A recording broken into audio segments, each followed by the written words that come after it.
بسم اللہ الرحمن الرحیم۔ حافظہ نیلا ٹی وی کے معزز دیکھنے اور سننے والوں السلام علیکم۔ آج جو میں ویڈیو آپ کے لیے لائی ہوں اس کا موضوع ہے ہماری کامیابی کیسے ممکن ہے۔ آج جو میں قصہ آپ کے سامنے بیان کرنے جا رہی ہوں یہ ایک مشہور جنرل فلاسفر کے ساتھ پیش آنے والا ایک سچا واقعہ ہے جو اپنے ہمسائے کے مرغے کے شور و غل سے بہت تنگ آ چکا تھا۔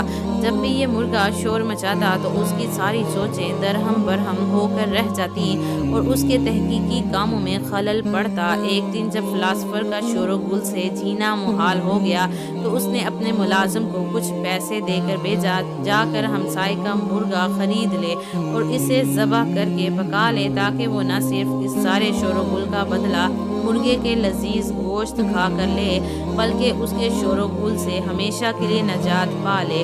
اس دوپہر کو اس فلسفی نے اپنے عزیز دوست کو بھی اپنے گھر دعوت پر بلا لیا تاکہ دونوں مل کر مزیدار کھانا کھائیں۔ دوست کے آنے پر اس فلسفی نے بتانا شروع کیا کہ کس طرح ہمسائے کے مرغے نے اس کا جینا محال کر رکھا تھا، جس کا حل اس نے یہ نکالا کہ آج وہ مرغا ہی خرید کر پکا لیا ہے۔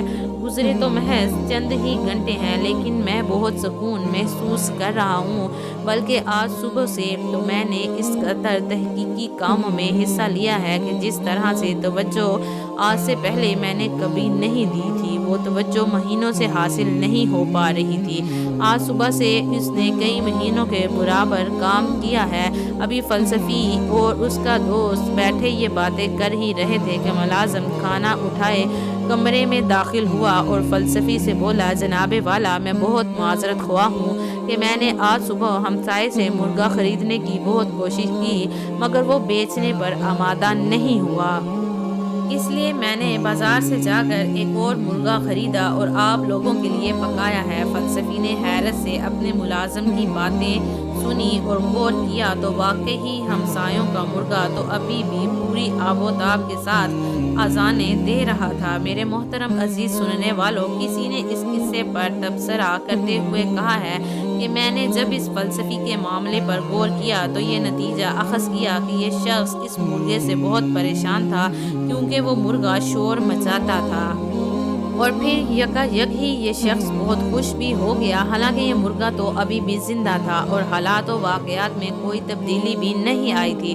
گویا کہ تبدیلی خود انسان کے اندر پیدا ہوا کرتی ہے۔ یہ انسان کی اندرونی کیفیت ہی تھی جس نے اسے خوش کر دیا تھا۔ اگر یہ خوشی خود ہمارے ہاتھوں ہی ہے تو کیوں ہم اسے دوسروں سے مانگتے پھرتے ہیں، اور اگر یہ خوشی اتنی ہی قریب ہوتی ہے تو پھر ہم کیوں اسے اپنے آپ سے دور کر رہے ہوتے ہیں۔ ہم مرغے کو صرف اس لیے ذبح کر ڈالنا چاہتے ہیں کہ تاکہ اس کے شور سے راحت پا سکیں۔ اگر اس مرغے کے ذبح ہونے کے بعد بھی اس کی جگہ 100 مرغے اور آ گئے تو پھر ہم کیا کریں گے؟ کیونکہ یہ دنیا ایسے ایک آدھ سے نہیں بلکہ کروڑوں مرغوں سے بڑی ہے۔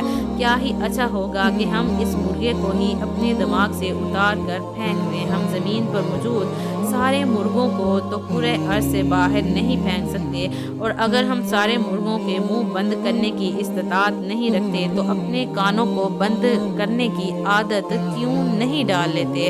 ہم اپنے احساسات کو ناپسندیدہ عناصر سے متاثر ہونے سے آڑے کیوں نہیں کر لیتے؟ ہم اپنے ارد گرد ایک دیوار کھڑی کیوں نہیں کر لیتے جو ہمیں ہمارے ناپسندیدہ محسوسات کے ہاتھوں زخم آلود ہونے سے بچاتی رہے؟ میرے محترم عزیز سننے والوں، اگر آپ نے ترقی کرنی ہے تو آپ کو اپنے ارد گرد ایک ایسی دیوار کھڑی کرنی ہوگی جو لوگوں کی منفی باتیں ہم تک نہ پہنچنے دے۔ دنیا میں جتنے بھی ترقی یافتہ لوگ ہیں انہوں نے اپنے ارد گرد ایک ایسی دیوار کھڑی کی ہوتی ہے جو ان تک لوگوں کی منفی باتیں نہیں پہنچنے دیتی۔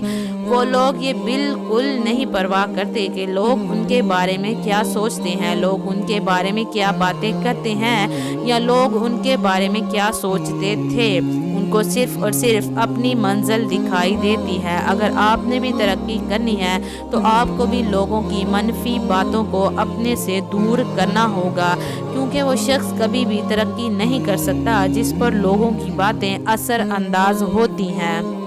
ویڈیو اچھی لگی ہو تو ویڈیو کو آگے شیئر کر دیں صدقہ جاریہ سمجھ کر، اور چینل کو بھی سبسکرائب کر لیں۔ مجھے دیجیے اجازت۔ اللہ پاک آپ سب کا حافظ و نگہبان۔ ہنستے رہیے، ہمیشہ مسکراتے رہیے۔